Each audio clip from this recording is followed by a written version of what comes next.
आज मैं UGC net का प्रश्न पत्र आपको बतलाने जा रही हूँ। यह 2006 में पूछा गया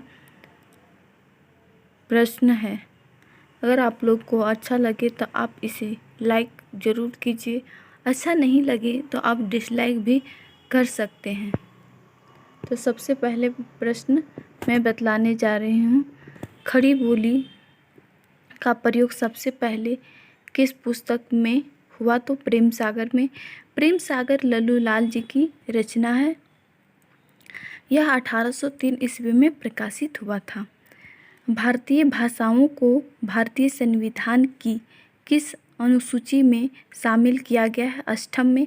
पुष्टि मार्ग का आधार ग्रंथ कौन सा है? तो श्रीमद् भागवत। हिंदी साहित्य के आदिकाल का अभिनय जयदेव किसे कहा जाता है? विद्यापति को। चक्र का चक्का हो जाना किस ध्वनि प्रवृत्ति का उदाहरण है? तो समीकरण का। ग्रीब नियम किस भाषा की ध्वनि से संबंधित है? तो जर्मन। कवितावली किसकी रचना है? तो तुलसीदास की कवितावली रचना है। आवत जानत पनहिया टूटी बिसरी गयो हरि नाम, यह पंक्ति किस कवि का है? तो यह पंक्ति है ये कुंभनदास की है। कुंदन को रंग फीको लगो, झलको अति अंगिनी चारु गोसाई, यह पंक्ति किस कवि की है? तो यह पंक्ति मतीराम की है।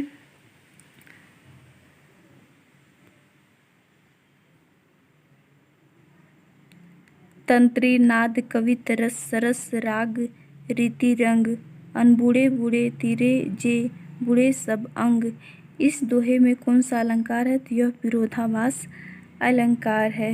हेमकिरीटिनी किसकी रचना है? तो यह माखनलाल चतुर्वेदी की रचना है।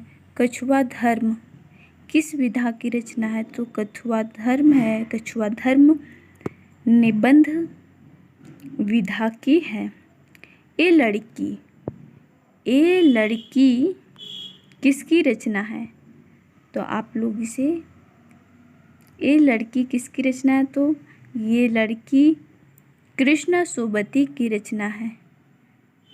चॉकलेट उपन्यास किसकी रचना है? तो पांडे विचना शर्मा उग्र का है। शकुंतला की अंगूठी के नाटककार कौन है?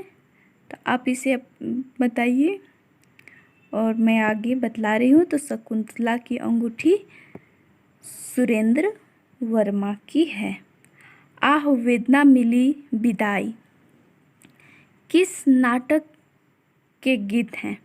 तो आह वेदना मिली विदाई यह स्कंदगुप्त नाटक की है।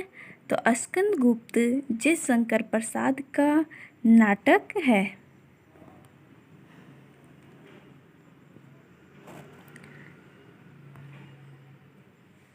सारिका पत्रिका का संपादन इनमें से किसने नहीं किया? तो राजेंद्र यादव ने नहीं किया।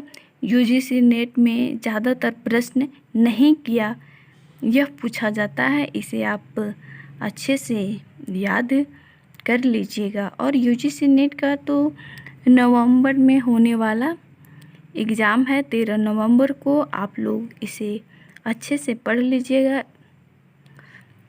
महात्मा गांधी अंतर्राष्ट्रीय हिंदी विश्वविद्यालय का मुख्यालय तो वर्धा में है।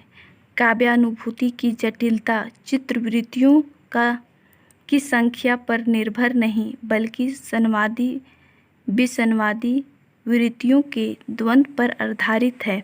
यह कथन किसका है? तो नामवर सिंह की। लॉन्जाइन्स के अनुसार उदात्त का प्रमुख स्रोत क्या है? तो भाव प्रवणता। अब कथन वाला प्रश्न है। स्थापना और तर्क दिया हुआ रहेगा, इसे आप को ध्यान से पढ़ना होगा और सही कौन सा है कौन सा गलत है इस पर आपको आंसर बतलाना होगा। तो साहित्य की साधना निखिल विश्व के साथ एकत्व अनुभव करने की साधना है, यह स्थापना है। तर्क में है साहित्य विश्व बंधुत्व की भावना को पुष्ट करता है। ए आर दोनों सही है। अगला प्रश्न है, संत न छाड़े संतई कोटिक मिलो, असंगत चंदन विष व्याप्त नहीं, लपटे रहत भुजंग। तर्क में है, दुष्टों की संगति में संतों का स्वभाव बदल जाता है। ए और आर, ए सही है, आर गलत है। अंग्रेजी के पढ़ी यद्यपि सब गुण होत प्रवीण, पौ निज भाषा ज्ञान बिन, रहत हीन को हीन। स्थापना है। तर्क में, अंग्रेजी पढ़कर सभी लोग सम्मानित होते हैं, तो ए सही है, आर गलत है। अंग्रेजी पढ़कर सभी लोग सम्मानित थोड़ी होते हैं। यह तर्क गलत है। स्थापना में, भाषा संस्कृति की संवाहक होती है। स्थापना है। तर्क में है, भाषा के बिना संस्कृति की कल्पना संभव नहीं है। ए आर दोनों सही है। दलित की पीड़ा को दलित लेखक ही अभिव्यक्त कर सकता है। सहानुभूति स्वानुभूति के स्तर तक नहीं पहुंच सकता। ए गलत है, आर सही है।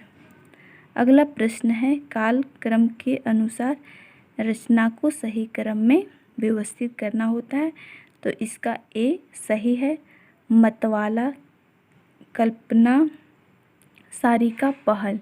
अगला प्रश्न है, यह भी प्रकाशन काल के अनुसार व्यवस्थित करना पड़ता है, तो इसका बी सही है। परख, सुनीता, त्यागपत्र, सुखदा। परख का प्रकाशन 1930 ईस्वी में, सुनीता 1936 में, त्यागपत्र 1937 में और सुखदा 1952 ईस्वी में प्रकाशित हुआ है।